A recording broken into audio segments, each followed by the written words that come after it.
What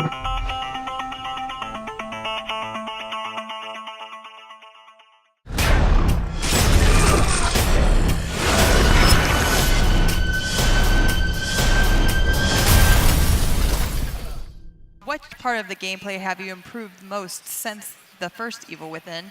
And is there anything that has been altogether changed? You have much more options this time. You know, we have obviously the sneak elements there. With bigger stages, there's more options to run away, and fighting is always that option. So it really leaves it up to you as the player to how you want to play, and you have to gauge the situation and how you're going to respond to it. But Sebastian actually has a tool now that can kind of help him navigate this world, and that is the communicator device. What does the communicator device allow him to do? So, like you saw in the trailer, it's a communication device for him to stay in touch with Kidman, who's outside in the real world.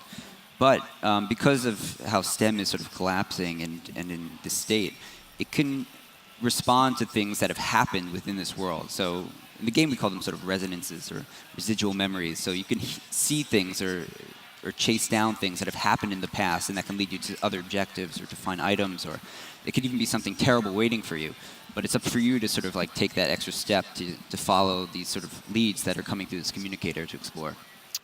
Right. And in the first game, you were sort of pushed through a particular path, and in this one, the communicator allows you to have several different pathways that you could opt to take. Is there something in here that could also appeal to an action fan, or is it pure horror? So action fans will not be disappointed, but also sort of people who like slower-paced horror will also find a game that they can enjoy. The gameplay is always about sort of overcoming that horror. We rarely put you in a situation where there's nothing that you can do about that. It's always about sort of tackling that with the supplies that you have. But this game definitely expands on the option of that free-form ability to do what you want to do in the situation. And it all depends on, again, how much you explore, how much ammunition you have, how you really think about a situation before you approach it. Will this rely almost entirely on gore, or will it be an emphasis on psychological horror and general creepiness? I think this time we really kind of pushed the psychological horror aspect much harder, I think, than the first game. Fans of gore and of the first game, there are scenes where you will not be disappointed, because it is a much more personal story for Sebastian, so there are a lot of things tied to him and the struggles that he's going through. And just the shape of the reality around you, it's much more tied to the sort of psychological feel that I feel this time.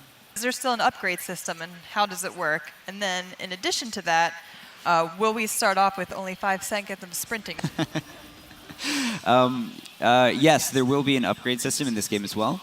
And we're not going to announce exactly what they are yet, but it's not just parameter upgrades. We have some abilities that you can unlock and sort of customize how you play a little bit. And as far as 5 seconds of stamina, I think we upped it to 6. No.